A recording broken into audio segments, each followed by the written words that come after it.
Hello and welcome to this presentation on making an application for naturalisation. For those of you who attended the face-to-face sessions, you will recall that becoming a British citizen can have important implications not only for you, for example if your country does not recognise dual nationality, but also, in the case of EEA nationals, for your family members, who will cease to be treated as family members of an EEA national under the 2006 EEA regulations. Quite apart from these potential pitfalls, becoming a British citizen is clearly a decision that is very personal to you. In this presentation, I will concentrate on the practicalities of making the application itself, rather than the advantages and disadvantages of choosing to naturalise. The focus of this presentation is on naturalisation for adults, rather than the registration of children as British citizens. However, I will talk briefly about children towards the end of the presentation. Please note that the Home Office frequently makes changes to forms, fees, and other details concerning procedure. The information in this presentation is correct at the time of recording, which is 15th of November 2016.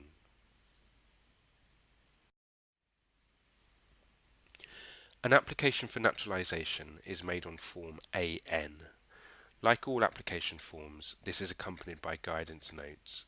Although unlike most forms, the Home Office has also produced a separate booklet setting out the requirements.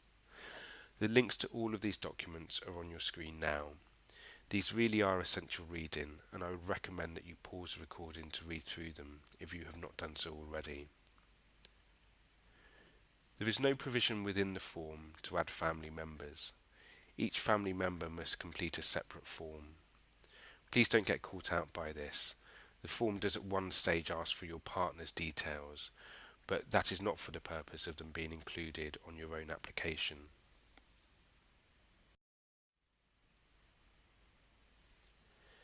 Section 1 relates to your personal information. This is relatively self-explanatory, although you should pay particular attention to the guidance if you have used different names or different spellings of your name.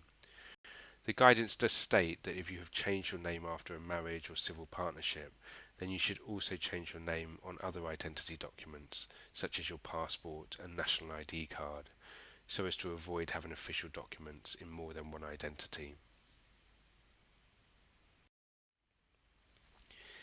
In Section 1, you also need to explain how it is that you satisfy the knowledge of language and life in the UK requirements. At this point, the form specifically refers you to pages 12 to 16 of Booklet AN. In terms of life in the UK, you have to sit and pass the Life in the UK test. There isn't anything you can do to get around this unless you're over the age of 65, or if there is some kind of physical or mental condition that prevents you from sitting the test. Booklet AN refers you to the website www.lifeintheuktest.gov.uk. From here you can book the test, which will need to be taken at your local test centre. There are several ways of satisfying the knowledge of language requirement. You may have an English B1 qualification or higher, completed a degree in English, or if English is the majority language of your home country, then this requirement will be considered met.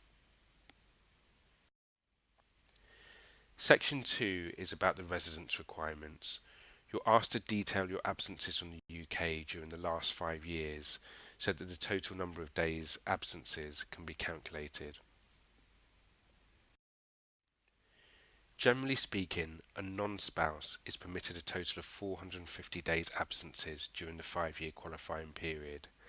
A spouse is permitted 270 days absence because of the shorter 3-year qualifying period. There is some flexibility, and it is clear from Booklet AN that up to 30 days the wrong side of those limits will normally be disregarded. If you have even longer absences than this, you will need to carefully study the table on pages 7 and 8 of Booklet AN. Longer absences are permitted, although the qualifying period becomes longer. Do note that Booklet AN states that it is only very rarely that absences of over 900 days for a non-spouse or 540 days for a spouse will be disregarded. It is more likely that absences of such length would lead to the application failing. Section 2.4 is relevant for EEA nationals. The Home Office caused a lot of confusion by issuing incorrect guidance before having to hastily amend it. The rules are slightly different for non-spouses compared to spouses. A non-spouse of a British citizen will need to have held permanent residence for 1 year prior to making an application for naturalisation, and they must submit their permanent residence document. However, they do not need to have held the document itself for 12 months. The same principle applies for spouses of a British citizen. They too do not need to have held a permanent residence document for 12 months. In fact, their criteria is more relaxed, as they do not even need to have held permanent residence for 12 months. Section 3 concerns a good character requirement.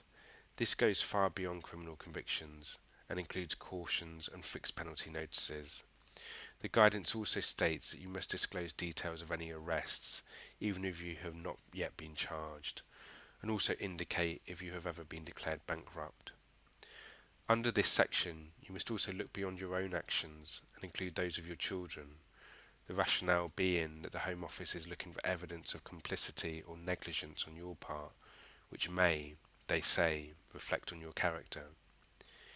It is essential that you are not complacent about this section and overlook any of the offences listed in the guidance.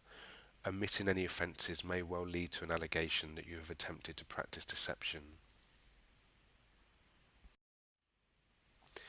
If you have been convicted of a criminal offence, then a certain amount of time, depending on the severity of the sentence, must pass before you are likely to be able to obtain naturalisation.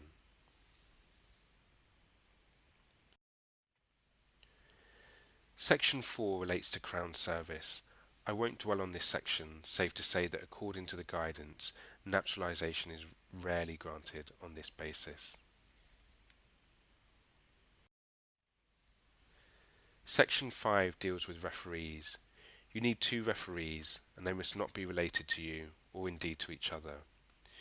Do note that your referee must not have been convicted of an imprisonable offence within the last 10 years. However awkward a dinner table conversation this may be, the onus is on you to check this out. The Home Office will probably carry out checks, and the last thing you want is an allegation that you have attempted to use deception. Section 6 concerns biometric enrolment. You must complete this section, and after you have submitted your application, you will be sent details of how to enrol your biometric information at the nearest participating post office. Section 7 is a declaration. To reiterate, please do not be complacent about the details you have provided, as knowingly or recklessly providing false information may lead to the rejection of your application and also potentially prosecution. At the end of the application is a list of supporting documents to provide. This section is not quite as onerous as some applications, as the very fact that you need to submit a document evidencing permanent residence or indefinite leave to remain shows that a certain amount of the criteria has already been fulfilled. The Home Office aim to decide applications within 6 months, although you need to bear in mind that there is no guarantee of this. If you need original documents such as your passport, you may consider using the services of the Nationality Checking Service. They will check that all relevant documents have been submitted, but they will also copy valuable documents and certify them as originals for you, which means that you get those original documents straight back. While the focus of this presentation has been on adults, I did indicate at the beginning that I would add a word on children.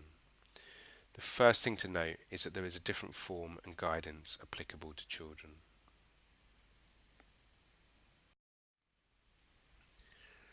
A child born in the UK to a British parent or a parent that has permanent residence or indefinite leave to remain will be British. However, note that a child born in the UK prior to 2nd of October 2000 to an EEA parent who is exercising treaty rights, that is to say that they were a qualified person, will also be British. There is no requirement for that child's parents to have indefinite leave to remain or permanent residence. The information on your screen is taken from pages 7 to 8 of the guide MN1. If your child is born in the UK to non-British parents, then they are entitled to register as a British citizen once either parent obtains indefinite leave to remain or permanent residence.